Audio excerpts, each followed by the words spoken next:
Team Red for DCS World. We're not just talking airplanes, we're talking the AMD R9070xt. This card performs close to or better than a 4080 or a 5070 without ray tracing, which we don't really have in DCS World, and is a very worthwhile upgrade for those coming from a 3060, 3070, 2080, where you get almost double the FPS. At a price point of $599 US, it is very compelling, especially because it has 16 gigs of RAM.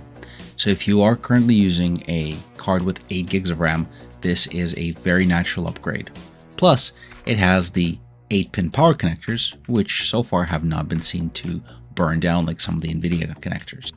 The 2D tests, aka non-VR, are being performed in 4K with quite a few things cranked up to high or ultra, with only SSAO set to low. There's no VSync, and max FPS is set to 300. This will give you sort of the most push that we can put onto that video card. The processor is a 13600K, and there's 64 gigs of DDR4 RAM. If you want to try this performance test, you can download the Plasma Torture map from the DCS World files, and if you have a flanker, you can fly it. All you have to do is just press hold at 500 meters and let the plane fly straight without adjusting the throttle. Our first test is the F-14 Tomcat. This module is one of the more complex ones in DCS World. The GPU is using 317 watts, it has not been overclocked, and the memory utilization is almost 14 gigabytes of VRAM. This is a really important thing to keep in mind. If you've got a video card with 8 gigs of RAM, you will be struggling. Now in this case, the textures of the terrain and the aircraft are all turned up to high, which means that that extra VRAM on the card really does help out. If you've got a video card with 12 or 8 gigs, you can always turn those textures down, which will improve your performance. The last thing you want to do is to have a video card where you don't have enough VRAM for the textures that you need to load. And that's where you'll get a lot of stuttering. Here, we're looking at a pretty stable 57 to 65 FPS in the Tomcat. And remember, the Tomcat is one of the most complex modules, aside maybe from the F4, for the amount of detail that is in the actual cockpit.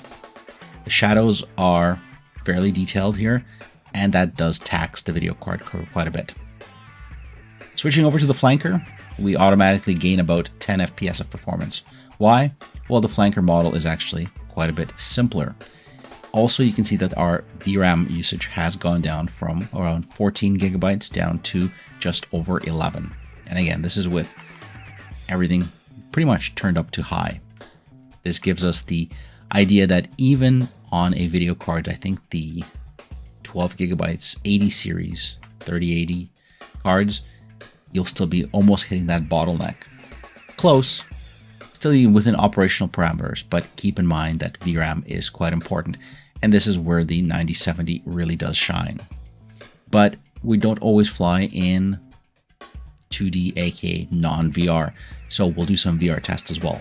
In the meantime, give this video a thumbs up, like, leave a comment, and I'd like to know what video card you're currently using.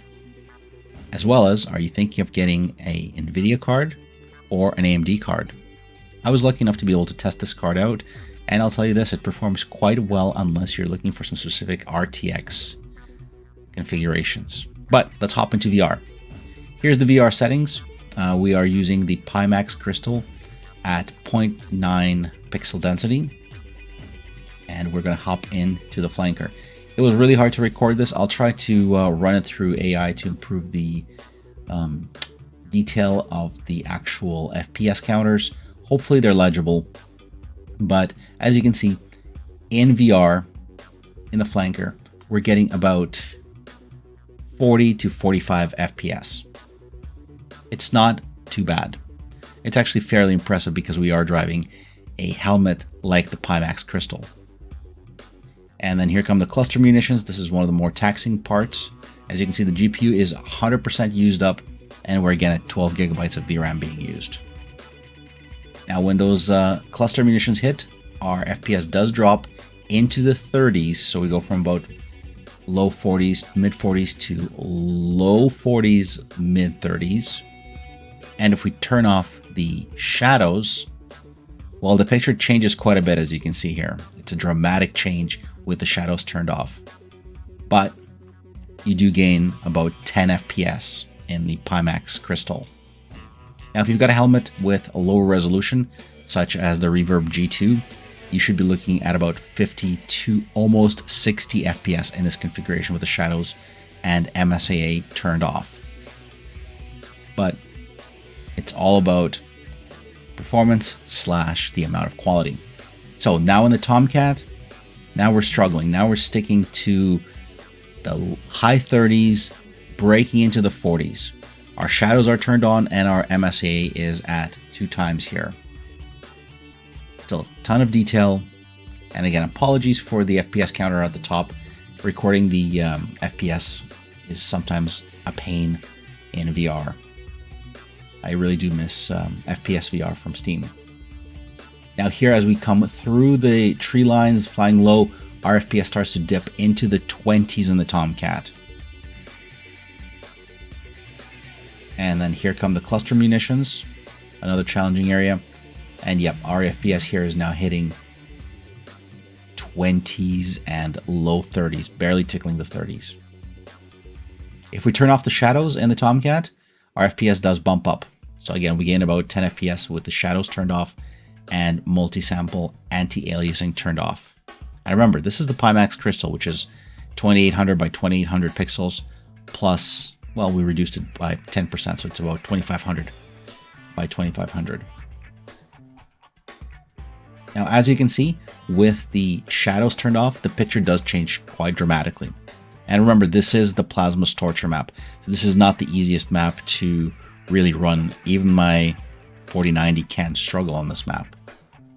Now, let's go into something easier. And this is the Bomber Intercept mission. If you have a flanker, you'll be able to test this out real quick. As you can see in the Bomber Intercept, when we are flying up high with the 9070xt, and there's not that many ground units, there's not a lot of stuff happening. There's just, an intercept of a couple of F5s, F16s, and a B-52. Our FPS is quite stable. Well, I wouldn't say stable. It's happy. It's not very stable though.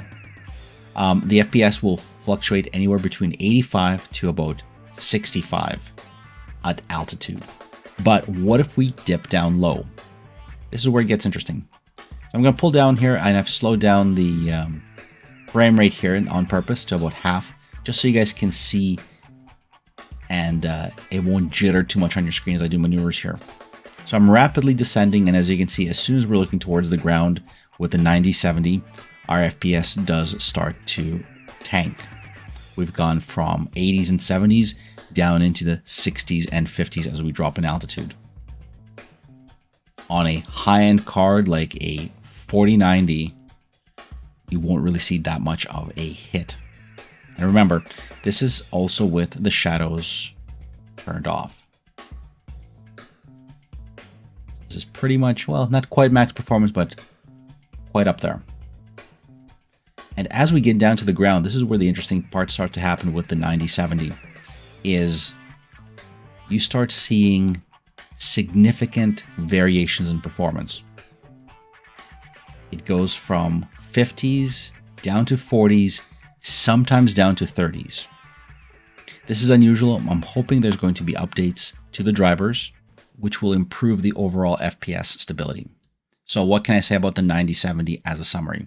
The 9070xt, that's the card that we're talking about here, is excellent as an upgrade from a 30 and low-end 40 series video cards. It has the VRAM that you need, and it will give you fantastic non-VR performance at this point, allowing you to max out all your settings and still get 4K at 60 FPS. For other games, it's also great, as long as you're not planning to do too much ray-traced effects. The AMD ray tracing is still behind. Now let's talk about VR. From what I've seen so far with the current drivers, the 9070 is good to drive VR helmets from about 2 to 3 years ago, whose resolution is below 2200 pixels. But for something like a Pimax Crystal Light, I would not recommend the 9070xt at this point, because the FPS is unstable and it doesn't quite have the oomph to drive it. For that, you still have to stick to the NVIDIA flagships.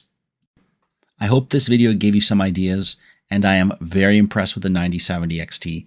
In the current market of 2025 and beyond, NVIDIA has kind of fallen off their rocker with their crazy prices, so I think this card is the way to go if you're not flying in VR and DCS world. This was Plasma1945, and as always, your comments, your likes, your thumbs up, and sharing of this video is always appreciated.